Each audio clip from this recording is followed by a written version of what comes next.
I would like to welcome everyone here today. We are so happy you have joined us for the virtual panel on the art of leadership. We have alumni, friends, faculty, and students dialing in from across the globe today. This truly is an incredible community. My name is Jen Arsenault, and I'm a Senior Development Officer with the Faculty of Mathematics at the University of Waterloo. Soon you will meet our esteemed panelist and moderator, all from the University of Waterloo's Faculty of Mathematics alumni. But before we introduce them, we have a short video for you today. Hi, my name is Nora McCrae, and I'm the Associate Provost of the Cooperative and Experiential Education Program at the University of Waterloo.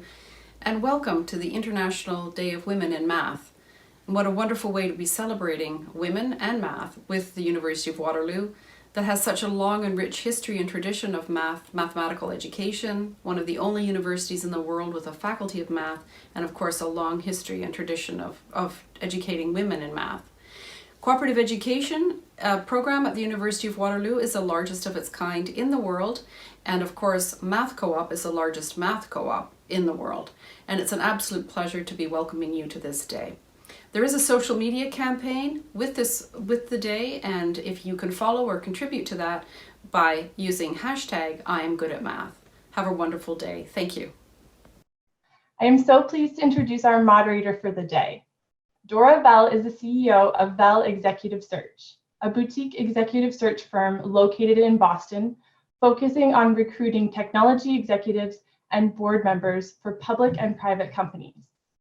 Dora graduated with her Master's in Computer Science from the University of Waterloo in 1987. Dora has offered for anyone tuning in today the opportunity to reach out to her afterwards to keep the conversation going. Thank you, Dora, for guiding us today, and I will now hand the reins over to you. Thank you so much, Jen. It's such a pleasure to be here with everyone today on such an important topic as women in mathematics. I have had the pleasure to get to know each of the four women executives on the panel today, and they're all graduates of the University of Waterloo's mathematics faculty.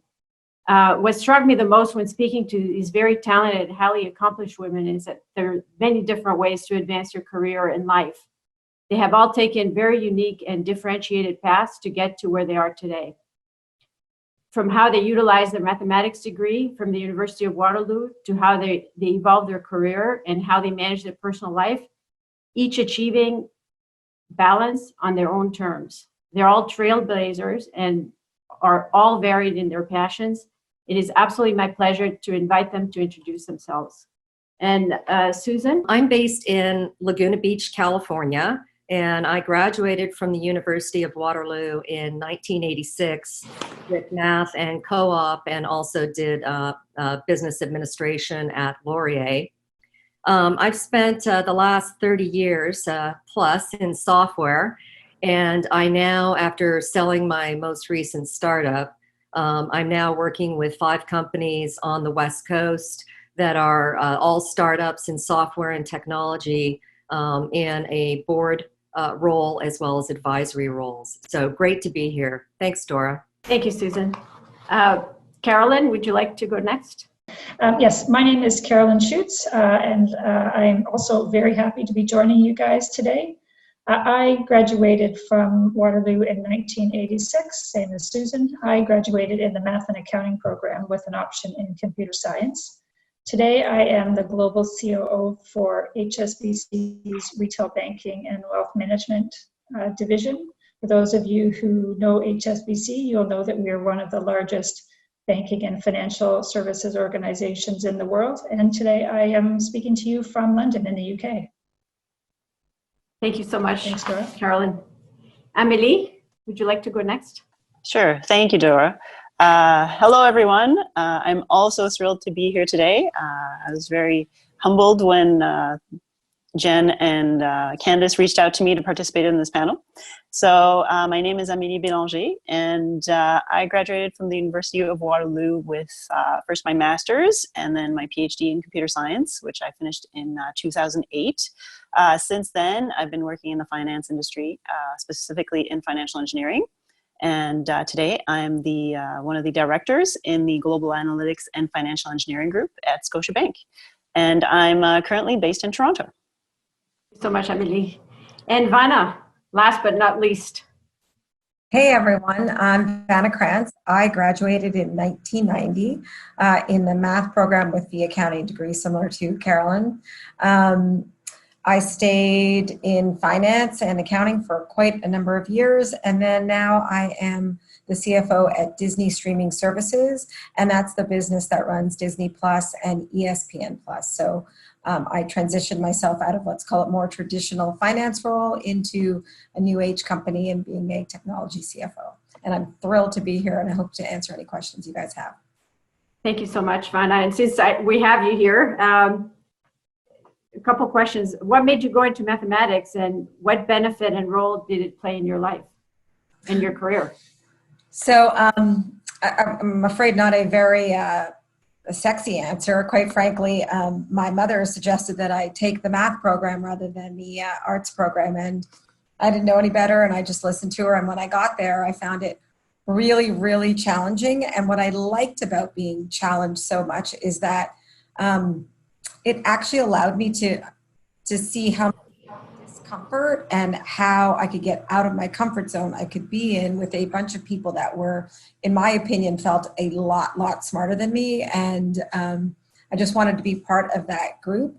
So that's why I joined the math department. And like the opening video, quite frankly, the co-op feature was very attractive and obviously still continues to be. And I definitely enjoyed learning a little bit about the work environment and the experience all at the same time as going through school. So those would be the two main reasons.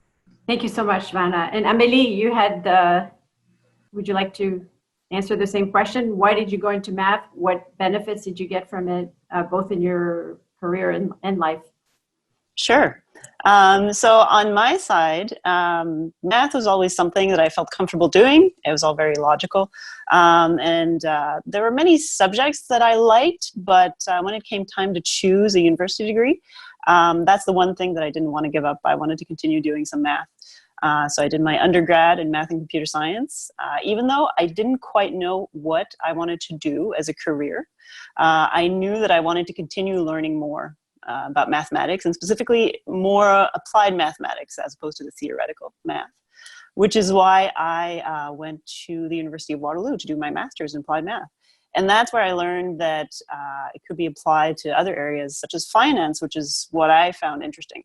So even though I did my PhD and my master's degree, my intention was always to end up in industry, which is essentially what I've done.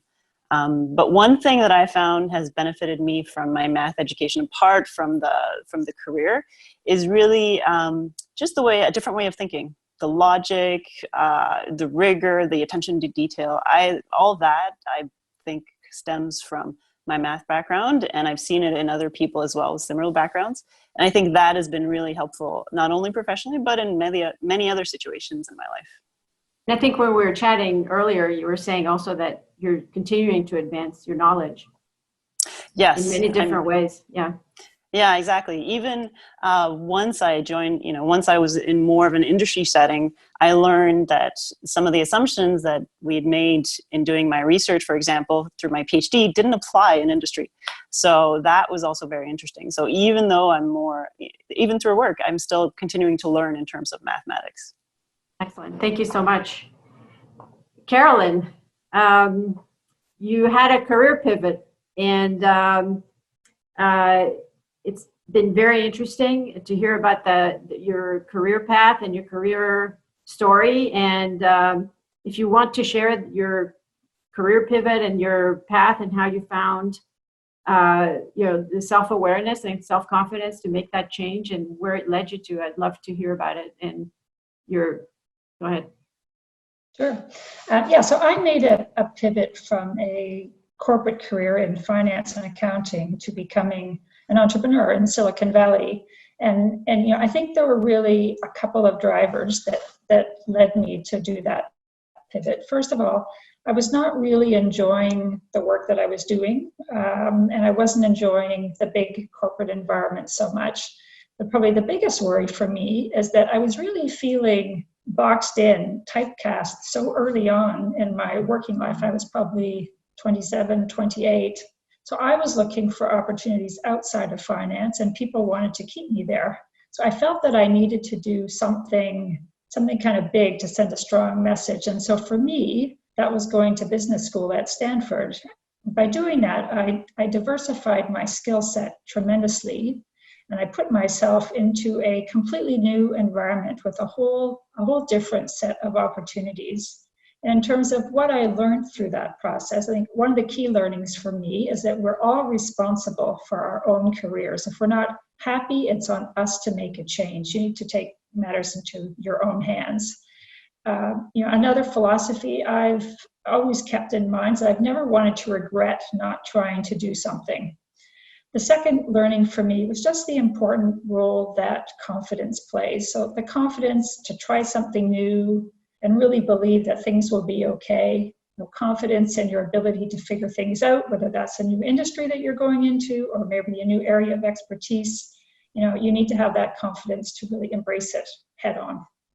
And you were mentioning also earlier that you had a lot of different, not just one or two, you didn't just have the audit and PwC, the accounting experience, but then you had the entrepreneurship, and then you had many other things that you tried. I went back into the corporate world, where I've done roles in product and in risk management, and as I said, now I'm the COO. So I like to pivot often. Keeps things interesting. And Susan, you have a very similar story, although very different. Everybody has pivoted, I believe, that in this panel. Can you share your story? It's a very different story than Carolyn's, but still has sort of some of the same themes and maybe different conclusions or philosophies that you've had. Sure, we definitely share the Silicon Valley theme and pivot as well. I started out, I loved co-op. It was a great way for me to try different roles and work with different companies. And it was through co-op that I decided to go into software. And at that time, there was so much happening in off-the-shelf applications and business software.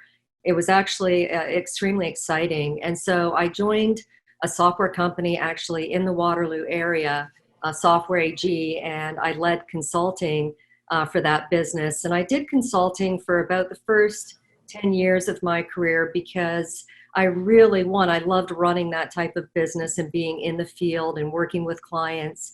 But you were in a constant learning mode, whether it was financial services or ed tech, or manufacturing or distribution.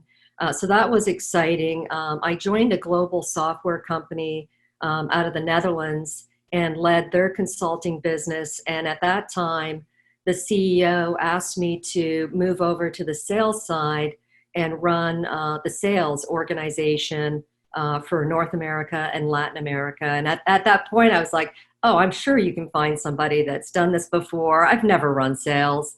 And I decided to take the risk and, move over to the dark side, shall we say. And I loved it. So I ended up running sales for quite a few years in the Americas and then also worldwide. And then I also became the president for a software company for the Americas for quite a few years. And really, really enjoyed that. I love the go-to-market strategy, building diverse teams, and really scaling a high-growth software business. And I was hitting a point where I was looking to do something new. I love to travel as well, and had been doing a lot of traveling in these worldwide roles. And a startup reached out to me where I'd worked with the chairman and the CEO. And it was a startup in California. I was based in New York at the time. And I decided to leave this, what was you'd consider to be a very, stable, large software company, and join a startup in Southern California called Telligis. And they were only 15 million in revenue at the time. They were quite small. The entire field and sales team would fit around my dining room table here. And so we packed up and moved to Laguna Beach, rented a house, and slept on a mattress on the floor for the first few months. Well, I jumped on an airplane and started traveling all over, and it reminded me of my university days and my co-op days. And I thought, what the heck are you doing? So, but it turned out well. We started doubling the business every year and bootstrapped the company. We almost ran out of cash just a couple of times, but we made it through. And we then did our Series A with Kleiner Perkins in the fall of 2013, and then sold the company to Verizon for just under $1 billion in 2016. So now I'm another pivot. Now I'm working in board and advisory roles with 5 startups, and that are all software and technology startups in all through the West Coast, and just loving working with these founders and these early stage to mid stage startups. It's really, really rewarding and exciting and constantly learning. You're also very passionate about a couple of initiatives on an angel group as well as mentorship.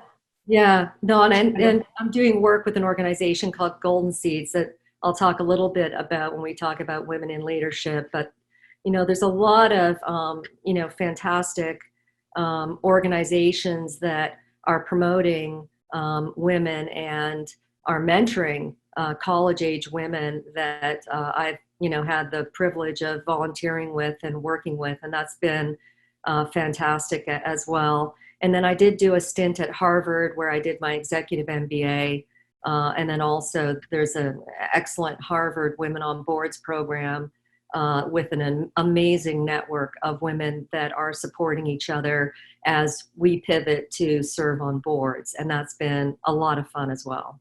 As you know, my expertise is more in the software business, in the software realm and technology. There's very few women that are now, let alone then, that went into head up sales and have serious P&L roles. Can you share a couple of those transitions? To me are extremely unusual. It was a little bit scary. I mean, I didn't necessarily when I first moved over, but a lot of you don't see a lot of women necessarily in those roles. The network is quite small, but if you enjoy building diverse teams and really working with customers, having revenue and P&L responsibility, but really being on the front line, you would love sales. And I see many women now that are going up that path and are being very successful and are very, very strong leaders. They have a lot of empathy, but especially, with a background in mathematics from Waterloo, you also have the problem solving to figure out, how do we approach solving, a client's issue and structure a deal and structure a partnership to be a win-win that really allows the, end customer to enter new markets globally, to expand their business, to, differentiate. So it's really enjoying building a great company. And that starts with building amazing teams that are diverse. I remember the first time in a worldwide sales role, I walked into a meeting with our global solutions engineering team and sat down with the group for an hour talking about what they were doing and what they needed to be successful. And the one thing that really struck me when I left the room is the room was 30 men. And I sat down with the leader and said, you need diversity. We're working with customers that are very diverse. If you don't have a diverse team, you're not going to be able to, be able to understand their business issues and communicate. And so really ensuring that you've got diversity across the business, from the boardroom to the executive room to every part of the organization, is how you build a great company. You're also a very strategic executive at the same time. So there's a lot of sales executives, male or female, primarily male, in the software business anyway, and that are strategic within the sales function. You seem to have a broader perspective. How did you gain that perspective? Hard work, a lot of traveling, and a lot of listening. and surrounding yourself with great people that you can learn from, and also building a network of mentors. Regardless of the operating role or leadership role that you're in, you always need help. You need a sounding board, whether that's other members of your executive or leadership team, whether that's other people that you've worked with throughout your career. To this day, I still talk with the CEO that hired me in my first job coming out of co-op from the university. He was an entrepreneur. He ran a global software company and was very successful. And we still talk and catch up and stay in touch. So, these are long-lasting networks, and staying strategic means having multiple perspectives and people that have diverse experience that, you can use as a sounding board and try new things. Not everything's going to work. You're going to learn as much from your mistakes as you will from the successes that you have, and have fun while you're doing it. If you don't love what you're doing, then go do something else. If you don't love the people that you're working with, then find another team, because it's great teams that really, build success and have fun while they're doing it. Or if you don't like the ethics, I've seen stories as well where, Yes. people that definitely not the ethics, right? Yeah. And Carolyn had a great example with that as well, right? She didn't like something, and then she had to work really hard to get out of where you're pigeonholed by other people. Yeah. Yes. Yeah. Exactly. Carol, would you like to jump in on this? And then, Carolyn, sorry, and we'll also jump into, balancing your career and family life. And maybe you have some comments on the prior discussion in terms of how you were able to overcome a lot of odds. Yeah, and in terms of balancing career and family life, I've been fortunate to have both a rewarding career and a rich family life. I married my boyfriend from Waterloo. We have, so he was a keeper. Actually, I think my daughter might be listening in as well, so she'll know when I'm speaking of her. So I have two grown children, a daughter and a son. And we've had the opportunity to live as a family internationally through my work, and that was one of my dreams. And when I think about what has helped me strike a balance, or maybe have both a rewarding career and a rich family life, I think there's three things that have really been key. And I think the first one is having a partner and a family who understand how important my career is to me, and being willing to share the responsibilities of managing a home and family. I think also having someone and being both willing to give and take and make trade-offs for everybody, because over the course of your life, you need to make trade-offs for your children, for your partner, and having sort of a family that supports that has been really key for me to being able to do what I've wanted to do. I think the second thing that's really been key for me is having a role with some level of flexibility. So I mentioned before that I was a Silicon Valley entrepreneur. So I was running my own company when my kids were very young. So I did have a lot of flexibility. I worked my tail off, but I had flexibility. And so I think that was really important for me. And I see now companies more and more embracing flexibility. Certainly HSBC, well, now we're all working flexibly. We're all working from home with COVID-19. But I see companies, again, in response to demand from younger colleagues who are joining, and people throughout the organization are demanding more flexibility. And I'm seeing much more of that. I think the third thing that's really helped me keep sane, keep balanced, is having something that keeps my energy levels high and keeps my stress manageable. And for me, that's running. I love to run. I'm very sporty. I love being outside. Usually for me, that's been at a very early hour when everybody else in the house was sleeping and they weren't looking for me. But I've sort of kept up that regular exercise regime, again, to energize myself, manage my stress levels throughout my whole life. So sometimes it's getting up at 4:30 or 5 o'clock in the morning, but I've always prioritize that because it's helped me keep kind of keep some semblance of balance and sanity. And you're mentioning that you had to break through everybody else's opinion of you when you were pigeonholed, at age 27, 28. And, hindsight being 2020, you married somebody who was, very supportive of your goals. Yeah. Did you know early on that you wanted to become a senior executive at a major, global corporation, or I certainly, I didn't have Those your answer. How does somebody know, either at the beginning of the career, mid-career, when did you develop that self-awareness, and was it luck, or how did you, I love what you said when we were talking earlier, which, marry the right person, the right partner.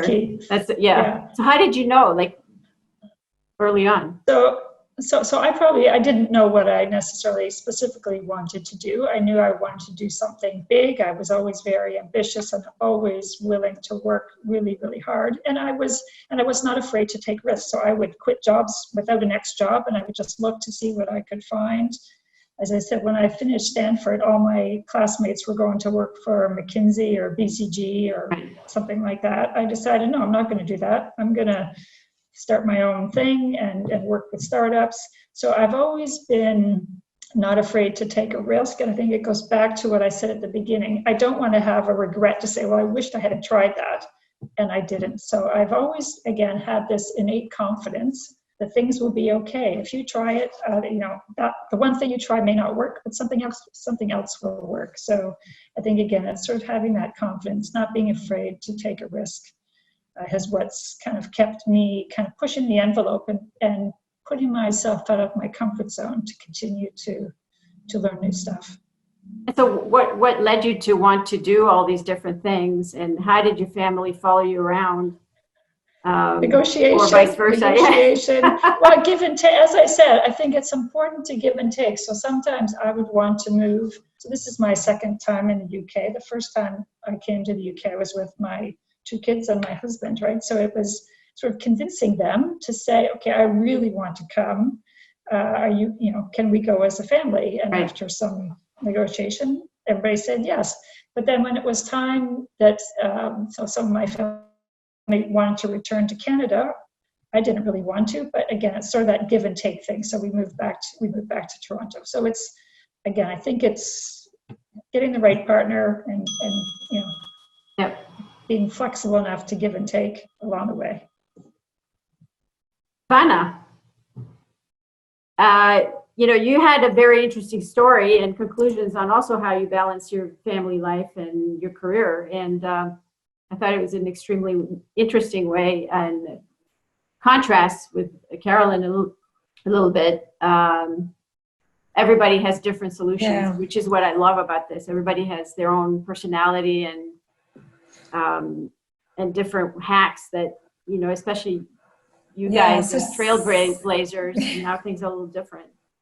Similar to Carolyn, I actually married my high school sweetheart, which of course my mother was dating him. Well, I didn't know. That would be you would never marry this person. So, go to University of Waterloo and find someone new. And so I definitely would resonate with Carolyn's comments about, I don't think you know at the time. I think you're very young, but maybe there's some core principles that you share, a general level of respect and equality that you have when you're really, really young with people before you get into the workforce. I just don't know. But what happened in my experience was that, I didn't have children for 10 years after being married. So it was quite some time. And I think when I had my first child, I was so surprised how much I loved it, which I know sounds silly, but I think you just don't know until you're in there. I relate, yeah. And when that happened, I literally just stopped going to work on Fridays.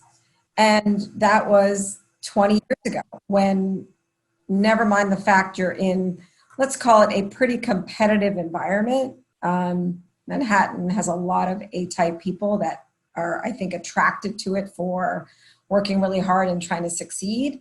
So I literally just started not showing up. And I was working from home, and I can assure you something that was lucky for me at that time was that there was a couple of different offices in the New York area. And I would always say, I'm working out of this office, I'm working out of that office. I am certainly not suggesting this is the way to go. And I agree with Carolyn and Susan and Amelie that now, things have changed and there is just a lot more flexibility. But for me, the balance was working at home on Fridays, picking up my children, doing all the work possible. And like Carolyn and Susan, that meant I woke up a little earlier if that's what it meant to get my work done. And that's what I did. I find that when people start to trust and respect you, and that goes back to Susan's main comment that I really resonate with as well, which is make sure you work with a team of people that you enjoy working with, that bring the best out of you, and that you also have something to offer, because that's when you're generally going to be the most successful, is you're in an environment where you can succeed and other people value what you bring to the table. So I would say that, although I wouldn't call it an orthodox way to manage your career, it did work for me. And so I also did change jobs 5 times, which again, my family thought was particularly unusual and odd. And that is risk-taking. Again, similar themes to what Carolyn is suggesting, is confidence in yourself that you don't think something's going to work out and this just isn't the right thing for me. And so I definitely did that. So I think a lot of common themes among myself and all the ladies here, that believe in yourself, do what you think needs to be, what's going to make you successful and make you happy so that you can provide the most to the work environment. And did you know early on that you were so driven? I mean, you knew that you're driven, but did you know that you reached such heights as you have today? No, or definitely not. I mean, I don't know if anyone does, and maybe some of the my other counterparts on the panel have a different perspective. I'm not sure if I even would say now that I'm so ambitious, although I know my executive coach says, of course you're ambitious, but I'm not so convinced by it. I think when I'm in a situation where I can be helpful, it's hard for me to sit back. So I probably end up leading. And in a situation where I don't need to lead, I'm also very happy to be part of just the overall group and provide my sideline benefits. So I would say, no, I didn't think I was particularly driven. I think I wanted financial stability and independence. I came from a home where I would say there was that, but I found my mother to be, taking a back seat a little bit to my father. And I think I wasn't so sure that that was really the route I wanted to have. I wanted to feel like an equal partner. So I think to feel like an equal partner, or unfortunately, you may need to be able to provide in the same way. Yeah. Thank you. Amelie, you're very passionate about opportunities that you see here for women today, and especially women in mathematics, obviously. Do you want to talk about that a little bit? And Sure, I'd be glad to. So when I started in finance over 10 years ago now, it often happened that I was the only woman in many of the meetings and many of the rooms. Yeah. But I've seen that change, at least in the finance industry, over the last few years. And I didn't realize when I started how many opportunities there are with somebody with a math background. I mean, obviously there's something like what I do, which is financial engineering, which is model development for pricing different option contracts. But for somebody in mathematics, at least in finance, there are a lot of opportunities. There's model validation, risk management, and so on. And I think that many people don't necessarily realize all the opportunities there are. And I really see within the finance industry as a whole that there's much more awareness of, as it's been mentioned before, the benefits of having diverse teams and promoting women internally and so on. So I think in that sense, there are more opportunities now that there were when I first started. There's still some ways to go because clearly there's room for improvement in terms of having more executives that are women and so on. But I think there is a lot more opportunity than maybe many people realize. And do you think you have a PhD in mathematics. I mean, that's a skill set that most of us don't have. Is that, do you think it's a lack of pipeline? Do you think it's, women just don't go for it? They have the degree, you know, there's more that have the degree and don't go for that. Maybe they pick more academic type environment. I think it's a combination of many things. I think to begin with, there aren't that many women in computer science, even at the undergrad level, and even less at the master's and graduate level.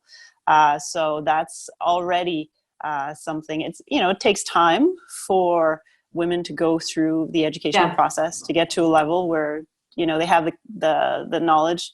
I also think that sometimes some women might feel intimidated by working in certain areas. Finance might be intimidating to some, especially in the front office, where it's a high-paced and very rigorous environment. So I think that might also play a role. But nonetheless, I've seen a bit of improvement. Like when we hire within our group, I actually see women candidates now, whereas That's awesome. 10 years ago I didn't see that many. And you were mentioning in our discussion earlier about the computer science aspect. It's not just mathematics, right? Like you have to. Can you comment a little bit about the breadth of skill sets that you need, that in order to be successful in financial services and. Sure. I think that there's always a lot of emphasis placed on the mathematics that are required to work in finance, but I think people overlook the fact that computer science is really core.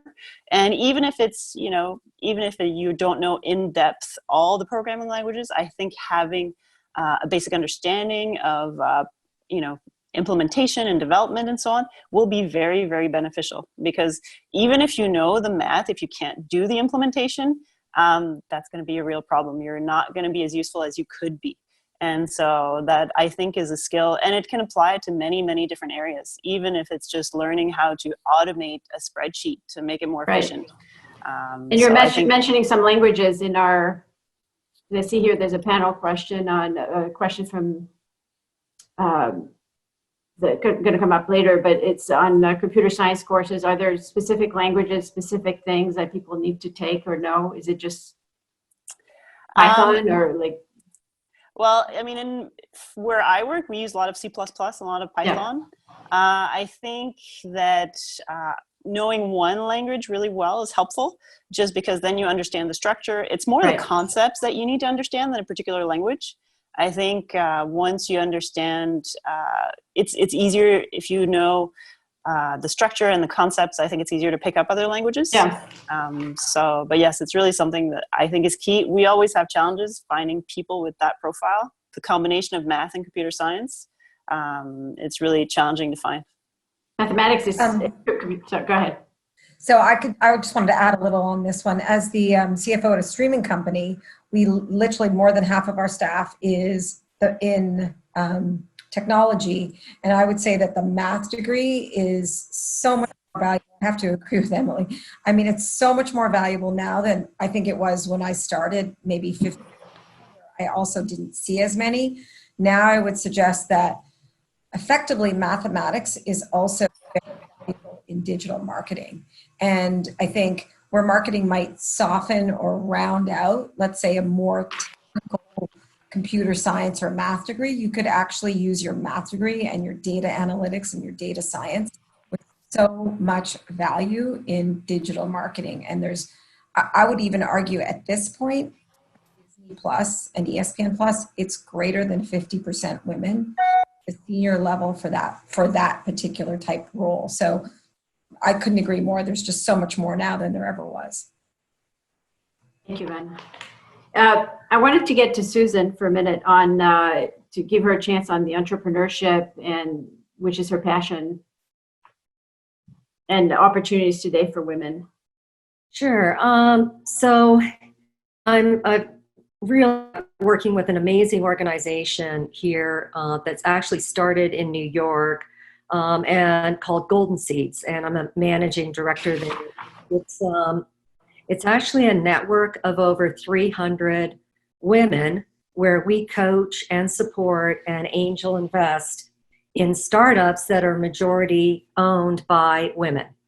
So we have, it wasn't that long ago, 15 years ago, 3% of venture capital funding was going into female-led startups. 97% of VC funding were going into male-owned startups.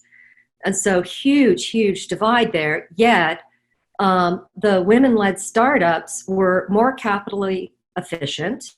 They were more successful, and they had a stronger track record.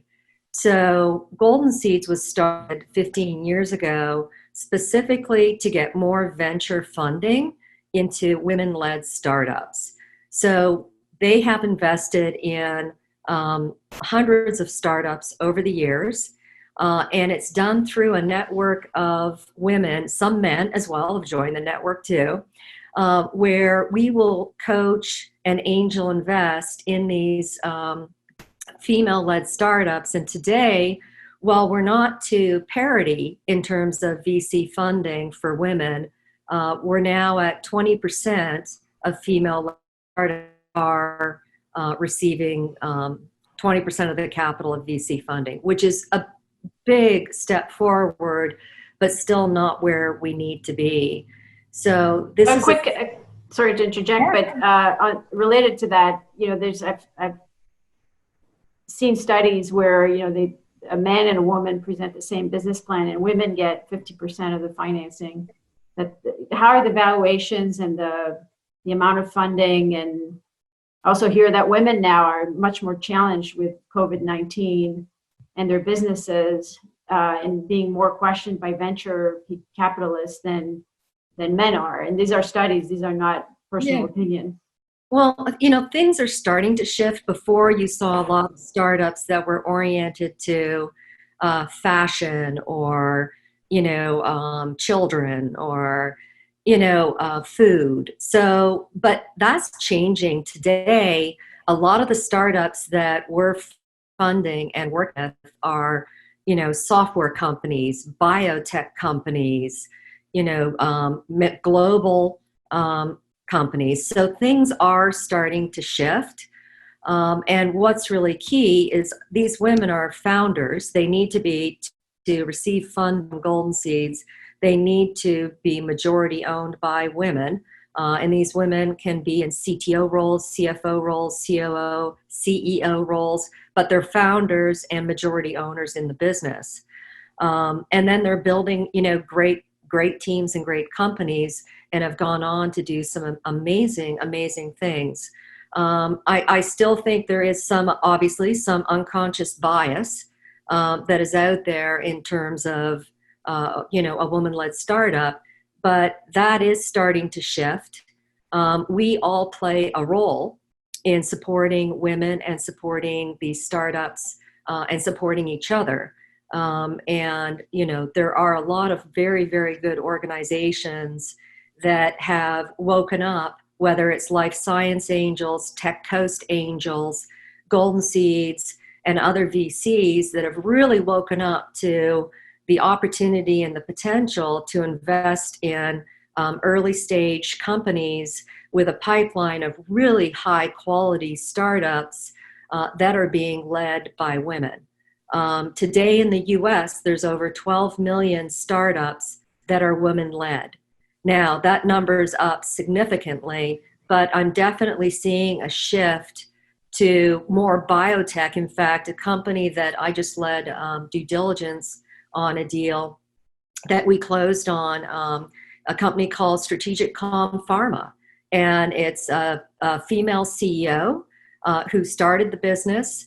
They have a platform, a SaaS platform, that is automating clinical trials. And in fact, their software is being used in several COVID-related trials that are going on right now. And their software automates and speeds up the amount of time that it takes to run a clinical trial, and automates all of the business operations of the trial. So these are, incredible organizations. A lot of these startups are also pivoting to make sure that they're addressing now the new reality and COVID, whether it's biotech or whether they're manufacturing products that are helping in the whole relief effort here in the pandemic. So There's a lot happening, and it's great to see women in leadership and founders in these businesses. Awesome. Terrific.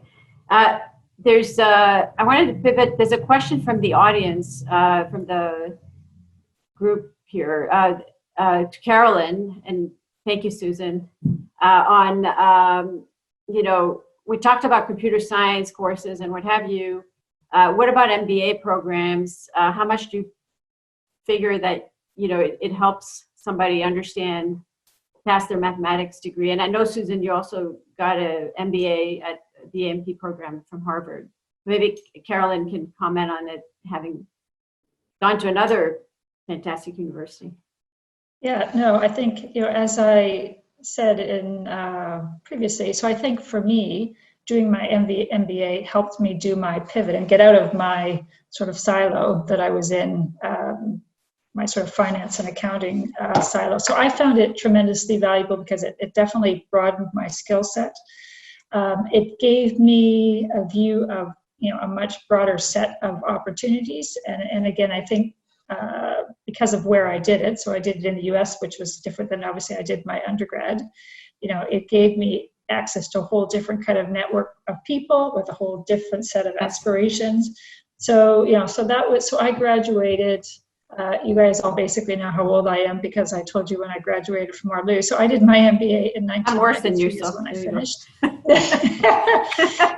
So I finished in 1993 when, the internet was still quite new. So, people weren't nearly as connected now globally or we're not nearly as connected then as we are now globally. So just sort of doing that and kind of getting connected to a very international class, for me, was very valuable. And it was certainly the content that I learned, but it was, I think, how much it broadened my horizons and gave me that bigger perspective of life outside of, I was living in Vancouver previously.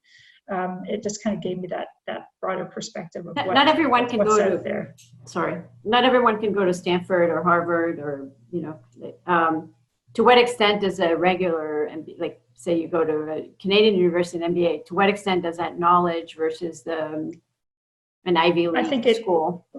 So I think that knowledge can still be very valuable, and it can still ignite your passion for a broader set of subjects that you may not have been exposed to before, depending on what you're working in. I happen to choose Stanford, but I think that an MBA can add great value regardless of where you do it. I know Susan did an executive one, which is, is different. So mine was full-time for 2 years, and it was a big commitment because I couldn't keep working during that time. I had to quit my job and so forth. Whereas I think there's different ways that you can get that education. But for me, kind of continual learning and continuing to upskill yourself is absolutely critical throughout your career.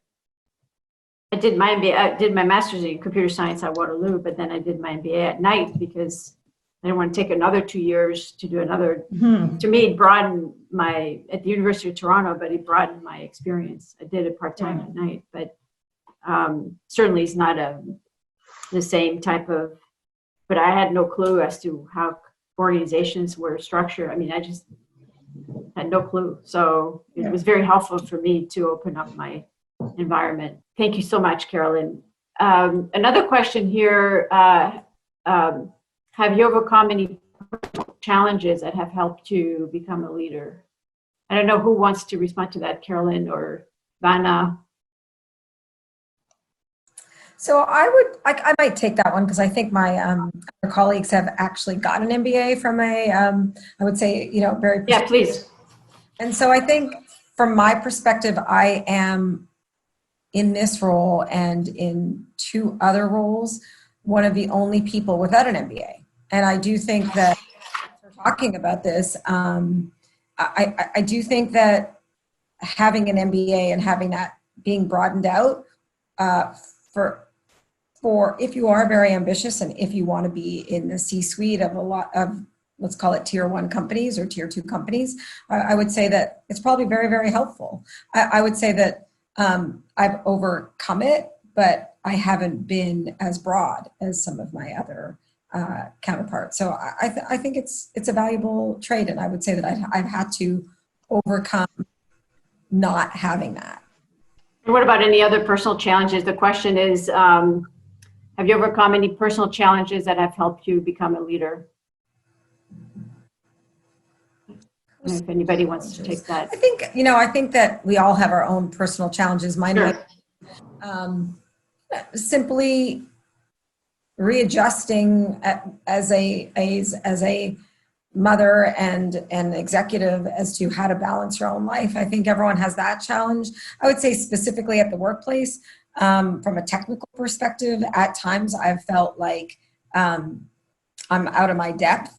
And if I do feel out of my depth, I would definitely need to lean on my team members. And so I think, that can be a challenge where you are fully self-aware when you aren't at the level that you think you should be at to answer a question or to deal with a problem, and to actually go out and get help for it. So I was one of those people that got executive coaching, and what I didn't and that's not always that's a double-edged sword. When you get executive coaching when you're relatively young, it could be because you haven't done everything the way you'd like you to.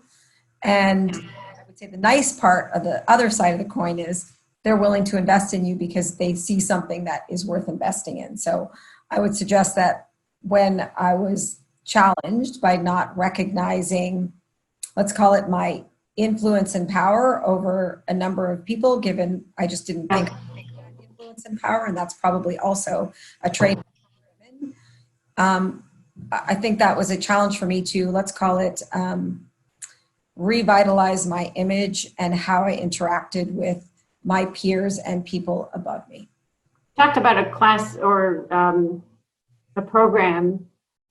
Was it Thomson Reuters? I don't know who put you through that, but a large company put you through where you really it was very difficult, and you learned how to become an executive. I don't know if you can comment on that, and then I'll get to Susan on that. So effectively, it's probably something very many people are very aware of. It's a 360 review, which is actually done. You can have them done, I would say, in a less formal way. There also can be done in a very formal way. And I think when they're done in a very formal way, the feedback can be self-illuminating for sure. And I think I think Susan had also said that sometimes when you learn these lessons, they apply to your home life as well as your work life. And I would say the one thing I can remember 15 years later is that everybody wants to be heard, and you need to actively listen and then feed it back to them so they feel comfortable and confident that you've heard them. And I think something that maybe many people feel after they go to Waterloo or a very challenging environment is that we actually understand things pretty quickly because our brains are kind of wired to be a little bit more technical and logical. So when somebody presents a logical argument to you, I got it in 30 seconds. Like, I don't need to hear the rest of the story. The truth is, they need me to hear the rest of the story to confirm for themselves that they've actually been heard and that we're going to act on it appropriately. So I think, that would be an example of a lesson that I can remember even now. And Susan, you wanted to comment on this as well? Thank you, Vanna. Thank you. There's so many different chapters in your life and in your career, and there's going to be things that happen along the way, whether it's, kids and family and moving and stress and different jobs. And, so, it's a journey. Enjoy all the different stages. I would say that one thing that has really helped me a lot is to think about who I am and who I stand for, what my personal brand is, and then build and engage a network of amazing people that I've loved working with. And that network isn't just for, I'm in an operating role and these are the people that I think can help me. That network is your own personal development. It's your own feedback loop. It's a place where you can go to have a sounding board on different ideas or career moves. There's some people that I'll always talk to before, I'll accept a major, follow up on a major opportunity. Yeah. And, now moving into board and advisory work, 92% of board roles are filled through network. And most of those are men on these boards. But the White men. But the boards hire the CEO. They also ensure diversity in the executive team, and they also measure and have governance and, in fact, have a fiduciary responsibility for diversity in the companies for which they serve, and for the shareholders. So it's incredibly important as you look to your network to look at not only the role that you're in, but potential roles down the road, and whether it's reaching out to, I spent a lot of time on the 5 companies, on 3 boards that I'm on and 2 advisory roles, spent a lot of time reaching back out to and spending time in my network with chairmen and other men that had served on boards. Number one, to make them aware that that's what I was interested in doing, the types of companies I was specifically interested in, what value I would bring to the boardroom, and how that would be an asset to the companies. But, there's going to be so many different challenges that you have. It's, having that network and working with that network proactively and making sure that network represents your value of high integrity, empathy, leadership, and creativity, and with a diverse network is incredibly valuable. And it's something that, you should be thinking about today and building for future roles that could be 20 years, 30 years down the road. That's why there's more than one of us, and part of it on personal challenges is that we have to build a team around us to evolve. Thank you so much, Susan. And Amelie, a quick question from the group. What kind of character do you look for in a candidate for your team? Oh, that's an interesting question. So in terms of character, I guess I like to work with people that are very transparent. I like to work with people that have integrity. And I've also found it to be very beneficial to work with people that have a different perspective than I do. It brings to the table many different solutions, and that is very helpful. So I'd say, obviously, in addition to the technical side of having a strong math and computer science background is always good.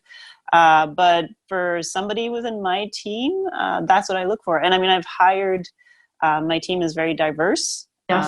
And some of the people that I've hired on purpose because they have a different background than I do, and they bring a different perspective to the table. So I think it's a variety of perspectives is very helpful. Well, thank you so much. Really appreciate it. Thank you, Amelie. And I'm afraid we're close to our time. So thank you so much, Susan, Carol, Vanna, and Amelie. I really appreciate it. Thank you, Dora. So thanks everyone for joining, and we hope that you'll continue the conversation today on the Waterloo Women in Math Facebook page. And if you're on social, use the hashtag #IamGoodAtMath.